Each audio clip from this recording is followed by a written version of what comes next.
How's it going? My name is Nate Bagley, and we are here with the fourth part in a four-part series about the four horsemen of the marriage apocalypse. If you're just joining us and you haven't seen the other three previous episodes, let me give you a quick summary. The four horsemen of the apocalypse are the four behaviors that, if left unchecked, will absolutely destroy your relationship. And this is based off of Dr. John Gottman's research. John Gottman is the most reputable and probably the most famous marriage researcher of all time. And in his research, he found that these four behaviors, if left unchecked, will destroy marriage. They're the leading indicators of divorce and unhappy marriages. And the first three of the horsemen are criticism, defensiveness, and contempt. And if you want to go learn more about those, I will make sure to link to those videos above so you can go back and check them out. But today, we're not talking about the first three. We're talking about the fourth horseman of the apocalypse, which is stonewalling. And I'm very excited to share more about what stonewalling is and how it's dangerous to your relationship coming up here in just a second. Stonewalling. Oh man, nothing is more frustrating than trying to communicate with a partner who completely shuts down and tunes you out.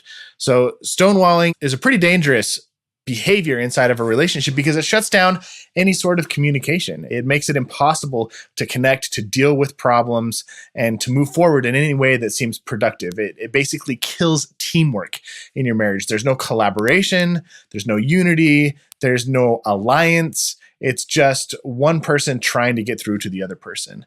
The definition of stonewalling, this is the best one that I found, is when one partner basically tunes out the conversation and acts like they couldn't care less about what their partner is trying to say.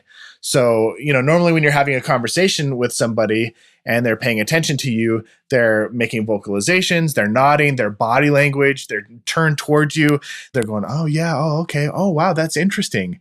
Oh, are you serious? Wow, no way. They're saying things like that to indicate, hey, I'm engaged, I'm listening, I'm participating, I'm with you. But a stonewaller typically doesn't do all these things. They don't use their voice to say that they're involved. Their body language is typically like turned away. They don't have an open body language. They're not nodding. They're not making eye contact. They're just avoiding any sort of indicator that they're in the conversation. They're physically present, but mentally and emotionally completely withdrawn. The interesting thing about the research here is that in Dr. Gottman's research, he found that 85% of stonewallers are men. And so he's like, man, is this a gender problem? Is this a men's issue only? And they went and studied lesbian couples as well. And it turns out they also stonewall. So it has nothing to do with gender. It has more to do with the ability to self-soothe. And the research actually shows that men have a lower tolerance for emotional distress. And the reason that they shut down and stonewall typically is because they're attempting to soothe their physiology, to lower their heart rate and to calm things down. So here's a couple of examples of what goes on in a stonewaller's head when they're withdrawn from a conversation. They're thinking, how can I not make this worse? If I open my mouth, I'm just gonna open up a can of words. I'm gonna say something I'm gonna regret here. If I just let my partner keep talking, maybe she'll run out of words and I'll finally be able to get back to what I was doing before. Anytime that you've engaged in the past, it just escalated the problem. You can wait this out. Just don't make it worse than it already is. And not always, but in a lot of cases, the narrative is they're trying to prevent escalating the problem and making it worse than it already is. And I guarantee you there's also a dash of moral superiority of listen to how she's just raising her voice and getting upset with me, and I'm not going to sink to that level. And so there could be a little bit of contempt mixed in with the stonewalling as well. Now, one of the problems that you'll run into if you have a partner who stonewalls is it's really frustrating. And you might have this thought of wow, I'm not getting through to my partner. The 5-pound cannonball isn't working. He obviously doesn't understand, or she, how severe this issue is or how important it is to me. Maybe if I used a bigger cannonball, but maybe if I used the 15-pound or the 25-pound cannonball, maybe that would get them to engage. And so the temptation is to escalate, to become more aggressive, more hostile, to let out more of your emotions, to try and get your partner to engage with you because it's so frustrating. It can be so enraging to have a partner who won't show up. And so what happens when you escalate is typically the partner withdraws more to the point where when they do engage, it's not in a way that's in any way productive. It doesn't further the conversation. It doesn't make things worse. It just ends up in a huge, nasty, terrible fight. And it never goes the way that you want it to. So beware the assumption that using a bigger cannonball will get your partner to re-engage. That's just not how it works. Because this is a calming down issue, because this is a self-soothing issue, escalating the emotion and escalating the aggression is actually going to make the problem worse. So the solution here is actually to help your partner calm down, or you yourself, if you're the one who's flooded, to learn to self-soothe and calm yourself down. Now, I've got a couple of tips, but I just want to preface this by saying one of the most important skills that you can develop as a partner in a marriage is anxiety management, learning to soothe your own distress, your own anxieties, your own depression, your own worries, to be responsible for that stuff. So much of being successful in your relationship, so much of being a good communicator and being a good partner hinges on your ability to manage your own anxiety. And so we're going to talk about a couple of things that you can do right now to manage your anxiety or to help your partner manage their anxiety if they're somebody who typically gets flooded pretty easily. The number one thing that I can recommend is to breathe. I guarantee you, every time you feel emotionally flooded, that you get overwhelmed, that you start to stonewall and shut down and turn off your emotions and disconnect from your partner, you're not breathing. If you are breathing, it's very, very shallow. Dr. Gottman said in his research, he found that a key indicator that flooding is about to happen is somebody's heart rate raises above 100 beats per minute. Within about 10 seconds, if their heart rate is up to about 100 beats per minute, most likely they're going to become emotionally flooded. And one of the best ways to lower your heart rate is to breathe, to oxygenate your blood, take some deep breaths, calm your heart rate down, shift your physiology, take a big drink of cold water, do something to change your state. Breathing is obviously the most accessible, and that can definitely help you to calm down and stay present and not withdraw and go into flooding.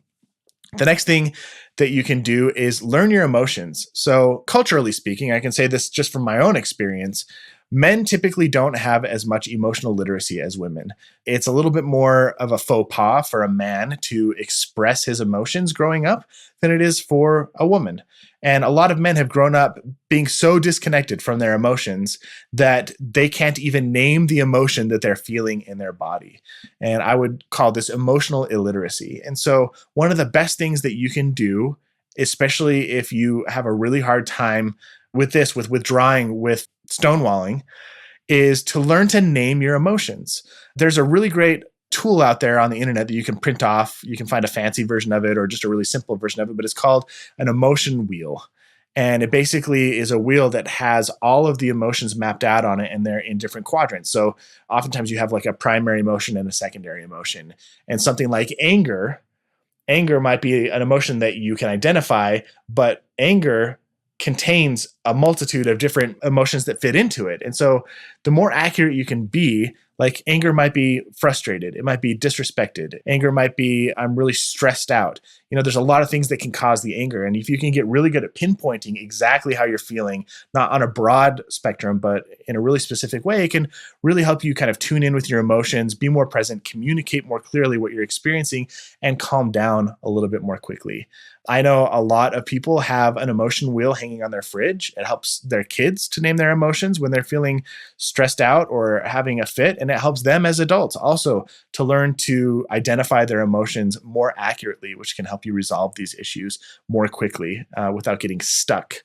Another thing that you can do that is really helpful is set boundaries around these more difficult conversations that cause you to feel flooded and overwhelmed and withdraw. Identify the topics that typically make you feel flooded and lead to stonewalling, and then identify the patterns that occur within those conversations that trigger you into a state of stonewalling. Just as an example, maybe you could say something like, hey, when we talk about the budget, I notice I already have a lot of resistance. It's really hard for me to talk about the budget. It causes me a lot of stress because I just have anxiety around money.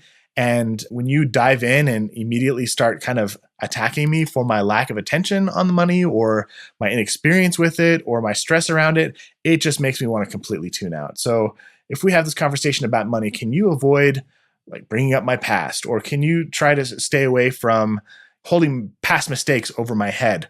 Because I know it's just not going to go well for me. And set those boundaries. If you can create a clear agreement that you're willing to engage in these more difficult and stressful conversations, as long as your partner can help obey some conversational rules, you're going to feel a little bit more safe. You're going to feel a little less threatened.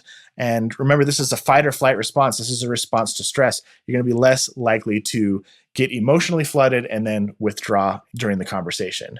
So setting boundaries, making clear agreements about how to have a more productive conversation before you have the next conversation is a really great thing that you can do. And then the last thing I want to talk about is taking breaks. Taking breaks is a huge, huge thing that you can do to calm yourself down.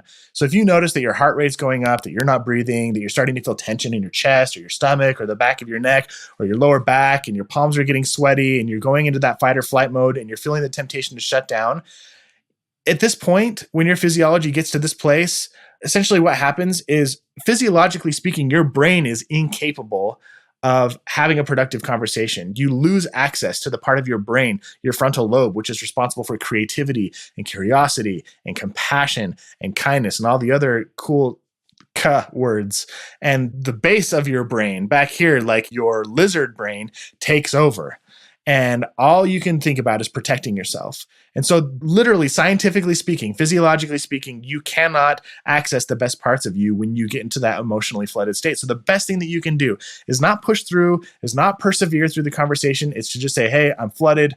I'm noticing this pattern and things are not going to go well. So I just need 20 minutes to calm myself down. Dr. Gottman's research shows that a minimum of 20 minutes is needed to bring yourself back to a baseline where you're calm, where your physiology is back to a good state where you can engage in a stressful conversation again. So don't be afraid to make an agreement with your partner that if one of you calls for a break, you accept it, no questions asked. And then the person who calls for the break is always required to come revisit that conversation within 24 hours of calling for the break. So don't use this as a get out of jail free card. Like every time something stressful happens, you can just run away and not revisit the conversation. That's not how this works. Take a break to calm yourself down and then have the integrity to come back and communicate with your partner that you're ready to have the conversation again. Stonewalling is really important to understand. It's important to get control of in your relationship because it can really destroy it. If you want to learn more, check out Dr. Gottman's book, The 7 Principles for Making Marriage Work, and make sure you check out the other videos in this 4-part series to understand how the 4 Horsemen of the Apocalypse can affect your relationship.